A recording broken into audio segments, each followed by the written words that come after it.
Real Madrid is playing their third game of the La Liga seasons against Mallorca at the Bernabeu this weekend. And today we're gonna talk about the game. We're gonna preview the game. We're gonna say our expectations. I'm gonna give like a little prediction, what I think should be the score and stuff like that. And we're gonna talk about the lineup since over the past couple of weeks, that's still something that we're not entirely sure about every game. So I'm gonna try to do like my predicted 11 for the upcoming game, and then yeah. So if you haven't already, like the video, subscribe to the channel and activate your notifications so you don't miss any of our upcoming videos. So yeah, let's get into it. Right now, we'll start by talking about the lineup. I have it set up already as a 4-3-3. I think it can go for the season. I don't think it's even a discussion. It should be Courtois unless he's like injured or something.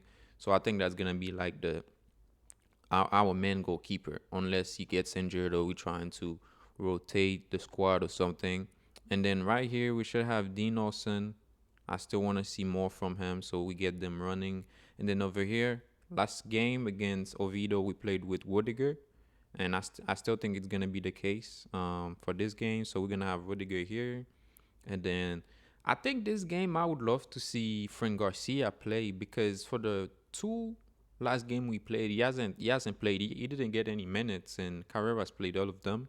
Although Carreras has been doing a good job, but I feel like this game against Mallorca, we should try to give Frank Garcia some playing time because he wasn't doing bad in the Club World Cup. He actually played really well.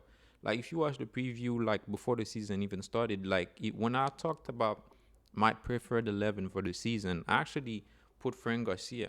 Yeah, I don't think that's him. Yeah, I don't think that's him. Let me see. But yeah, I talked about Frank Garcia as the guy I think that should be the man for us at left back. I don't see him. But yeah, I think he should. I'm gonna leave it like that. But yeah, I was thinking was gonna be the man left back for us, or wing back since I thought we was gonna play the 3-5-2 formation. But so far from what I've seen, it's been Carreras all day. Hopefully in that game against Mallorca, he gets a few minutes or he starts, so he can get some minutes too. Cause Carreras has been great, but I think it might be a good time to start rotating. And then over here, I feel like for this game, it's gonna be Carval again. Like I've been saying, Trent has been great for us. Obviously, he just came in last season. Carval didn't play a lot, but as you can see, came back and is fit. He's playing well against Oviedo. People say he was slow and stuff like that. I honestly don't think so. I think he played a very good game I think he played a very good game against Oviedo, and even the game before that, when he got a few minutes, he looked sharp and stuff. He looked like he's ready to play for his spot, because he's one of the best left back in history, I think, for me. And although Trent is like very good, I feel like if we're playing four at the back, it's gonna be Carval all day. Now, although when we start playing and stuff, like we start moving around, sometimes we get to a three at the back with Trameni coming in the middle of the back line. But I think Carvalho is still doing a pretty good job, especially since defensively is more when I say that, he's better than Trent defensively. So I feel like that's a plus for him over Trent, and it's gonna be the case until something happens or Trent can get back to the level that he used to be at. So out of six is gonna be Chouameni, and then Valverde on this side, and over there it's gonna be Arda Güler. Now, although like over the past couple of games they hasn't been like their best and stuff like that, but I still want to see more from them. But I still feel like Guler still needs to get used to the midfield position because last season he used to be playing as a right wing, and with Xabi Alonso coming in, he's starting to use him as a eight, and he's played like maybe the Club World Cup as a eight, and then the last three games as a eight. So I feel like he still needs to get used to it. But he played really well against Oviedo, created a lot of chances and stuff like that. And I think he set a record for the most key passes in the game. I think in La Liga or something like that. So that was very nice to see. Didn't play that well against Osasuna in the first game at the Bernabeu, but I expect him to keep going, keep getting used to the position. And yeah, this season, like I said, I can see Arda Güler eating like double digits in assists. Now, for the front line, that's where it kind of gets complicated. Because last game we had Rodrygo as the left winger, right? He played really well. He didn't score or assist, and then Vinny came in and scored and assisted. You know what I'm saying? So now, if I'm Zabi Alonso, I would start still with Rodrygo. I would still start with Rodrygo because I still feel like Vini is not back. Vini is not back. I would still start with Rodrygo over there. And then yeah, keep him playing. And then right here it's gonna be Kylian Mbappe. And then over there, again I would put Mastantuono. Let let them keep going. Let them keep going. He's been doing a good job. Wait 1 second. He's been doing a good job on the right side.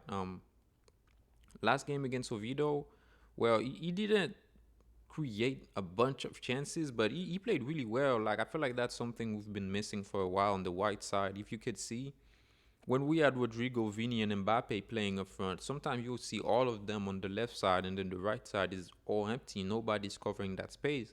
But when we have Mastensorno on the pitch, on the right side, it kind of make the backline of the other team kind of more like expand. If you can see what I mean, like they're not all concentrated on the left side. The left back of the other team have something to worry about because there's somebody playing there, and he plays really well with cover and stuff like that. So I feel like let him play, keep him going. Even if the complicated game against Atletico and Barcelona, keep him playing there.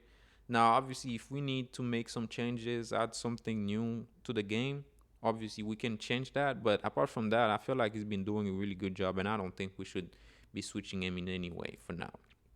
And then for the Rodrygo position, keep him there, keep him there. Like he did really well in the last game against Oviedo, and I feel like tomorrow again he will do very well. So I'm very excited to see. I hope he can score or assist tomorrow, and I think it's gonna be a very difficult game against Mallorca. I was looking at their starting 11, their players in general. I don't think they have like a big threat, so I would expect them to come back. I mean, to come to the Bernabeu and obviously play as a low block. I feel like that's the way most of the teams in the La Liga are gonna play against us throughout the season. So that's something we're gonna have to deal with. I feel like Rodrigo offers a different option than Vinny. Although Vinny is sometimes direct, but I feel like he's more enjoying himself on the pitch. But Rodrigo, I feel like he's more direct. Like he's running at you. He's not playing, trying flicks and stuff. He's running at you, trying to create, trying to score. Like he's a very technical and skillful player, but I feel like in that way he's different than Vinny. Vinny will try to showboat, but Rodrigo is like very direct. Like he's running at you straight and trying to create or cross or something like that. So yeah, I feel like let him start. And obviously later on bring on Vinny, and I feel like that's the way Vinny is gonna get his confidence back. Now, if that doesn't happen, Rodrigo is gonna be our starter for the season. So yeah, like I don't think there's discussion about it. Now, obviously for midfield right now, we're playing with the three midfielders in Mastantuono up front, but I feel like when Bellingham comes back, we probably will switch to a 4-4-2 diamond formation. I feel like we'll go back to that formation because Bellingham has to play, and I don't think we will take out anybody that we have right now. Unless we kind of switch to the 3-5-2 formation, like for real, where we take out one of the wingbacks, I think Bellingham got to play. So I think probably Mastantuono will drop to the bench, and then we'll play the 4-4-2 diamond, or we switch to the 3-5-2 formation, and then we drop one of the wingbacks, something like that. So I'm very excited to see how that all goes. And tomorrow from the game, I know they're gonna play a low block. My prediction would be an easy, I'm gonna say 3-1, because I feel like although our backline has been playing well, although I would love to for us to have like a third clean sheet in the La Liga, because I feel like at the end of the day that's gonna help us a lot. I think they're gonna give us something to worry about. I feel like it's gonna be different from the other games. Although they're gonna sit, I feel like they have like the capacity to attack us very well. I'm gonna say either 3-1 or 3-0. Yeah, I'm gonna say either 3-1 or 3-0. Now I got the last prediction right for the a video game. Hopefully, I get this one right too. So yeah, I'm very excited to see the game tomorrow. Let me know what you guys think. Tell me if you would switch anything in the starting 11. I mean, obviously that's not my prediction. It's not the official one. So let me know what you guys think. And tell me your predictions. And I'll see you in the next video, which will be about the game after the game. And hopefully we're celebrating a win. A la Madrid.